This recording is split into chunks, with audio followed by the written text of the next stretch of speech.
In a busy town where life moved quickly and everyone chased survival, people woke up each morning carrying dreams, burdens, and responsibilities. The streets were always alive with movement. It looked like an ordinary place, filled with ordinary people living ordinary lives, but inside many of those people were gifts. Talents quietly placed there by God. Abilities meant to bless the world. Seeds of purpose waiting to grow. Yet many of those gifts remained hidden, ignored or forgotten. In one of the local secondary schools sat a quiet boy named David. David was not the loudest student in class. He was not the one teachers praised the most. He kept to himself most of the time. But inside his notebook lived a world few people noticed. David could draw, not just simple sketches, but detailed pictures full of imagination and life. When his pencil touched paper, buildings appeared. Faces formed. Stories came alive through lines and shadows. It was his world. The one place where he felt confident, but one afternoon, his teacher noticed. The classroom suddenly went quiet. "David." The teacher shouted sharply. David looked up in fear. "You are drawing again during my lesson?" The teacher snatched the notebook from his desk and flipped through the pages filled with sketches. Students began to laugh. "Drawing will not feed you," the teacher said angrily. In that moment, something inside David shrank. From that day forward, he stopped drawing. The notebook that once carried creativity became empty. The pencil that once moved freely remained still. The gift that once flowed naturally became silent.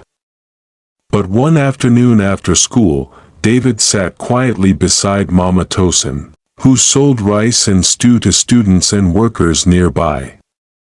But business had been slow. Her signboard was old and faded. Most people passed without noticing her stall. David watched silently. Then he picked up a piece of cardboard and a pencil.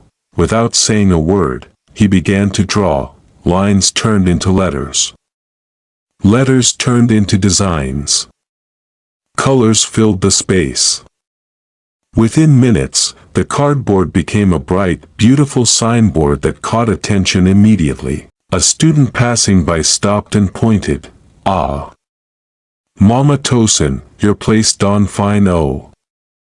Another customer followed. Soon people began to gather. Mama Tosin looked at the new signboard in surprise. "David, now you draw this?" He nodded shyly. For the first time, someone looked at his gift and appreciated it. David started helping people design simple signboards for their shops. He painted banners for small businesses. Soon the church asked him to help create posters for their youth program. His drawings made Bible stories come alive for children in Sunday school. The same gift that once made him feel embarrassed was now bringing joy to people. One evening, the pastor called him aside. "David," he said gently, "God does not give gifts by accident. What he puts in your hands is meant to serve others, bring honor and fulfillment to us." In another secondary school, one student carried something most people never noticed, a small notebook. Nothing special about it, just a worn cover, slightly bent at the corners, always tucked quietly inside a backpack. But inside that notebook lived an entire world, stories, thoughts, questions about life, hope written between lines of ink. The notebook belonged to Grace. Grace was not the loudest student in school. She wasn't the most popular either. While others spent free periods laughing loudly, scrolling through phones, or gossiping in groups, Grace preferred sitting by the classroom window, writing. Her pen moved across the page like it had something important to say. Sometimes she wrote stories about courage, sometimes about faith, sometimes about people who almost gave up but found strength again. Writing helped her understand things she couldn't always explain out loud. But not everyone understood it. One afternoon during break time, a group of classmates noticed her writing again. "Grace, what are you always writing in that book?" Another student laughed. "Maybe she's writing a movie script." The group burst into laughter. "Writer."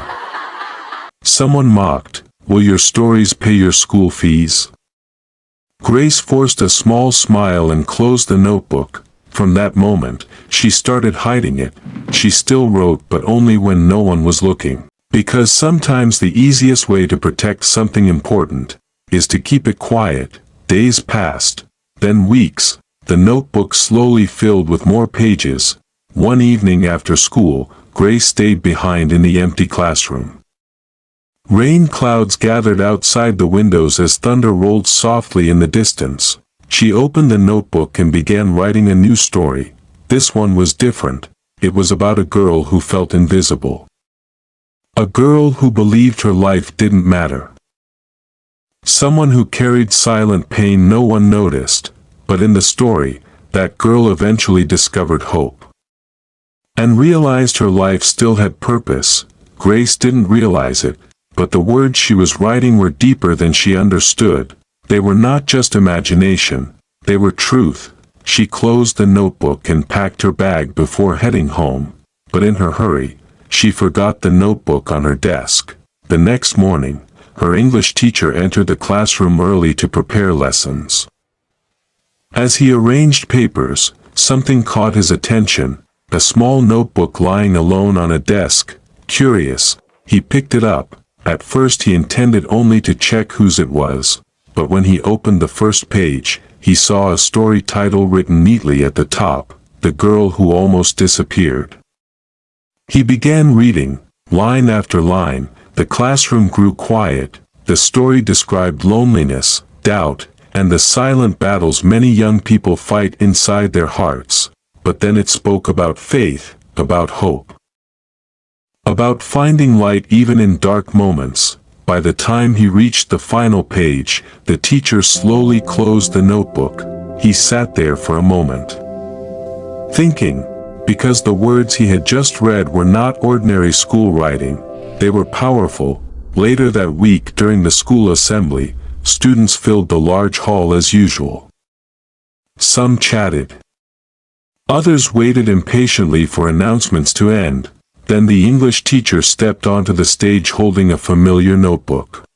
He cleared his throat. "Today," he said, "I want to read something important." The hall gradually became quiet. He began reading the story from the notebook. At first, students listened casually, but as the story unfolded, the mood changed. The words spoke about fear, loneliness, and feeling like life had no meaning. But then the story shifted. It spoke about hope returning, about realizing that every life has value. By the time the teacher finished reading the final line, the hall was completely silent. Some students looked down thoughtfully, others wiped tears from their eyes. Then the teacher asked a simple question, "Do you know who wrote this?" Grace felt her heart begin to pound. Slowly, the teacher looked toward her. "Grace, would you please stand?" The entire hall turned to look at her. Grace hesitated for a moment, then slowly stood up. For a second, she expected laughter, but instead, the hall filled with applause. Later that day, something unexpected happened. Several students quietly approached her. One girl spoke first. "That story. It felt like you were writing about me." Another student nodded. "I was going through something like that too." Grace listened, surprised. She had always believed her writing was small, unimportant, just words in a notebook no one cared about. But now she understood something powerful. Sometimes words travel farther than we imagine. They reach people we may never even know. Weeks later, the school began sharing her stories during student events. Teachers encouraged her to keep writing. Her small notebook eventually became a collection of stories that inspired many students who were struggling silently. And Grace realized something she would never forget. God had placed a gift in her hands. The truth is, Every person carries something valuable inside them. A voice meant to encourage others. Hands meant to build something meaningful. A mind filled with ideas that can change lives. But gifts were never meant to be hidden. They were meant to serve. They were meant to bless. They were meant to fulfill God's purpose on earth. This is put together by Zion Models. Subscribe for more awakening stories.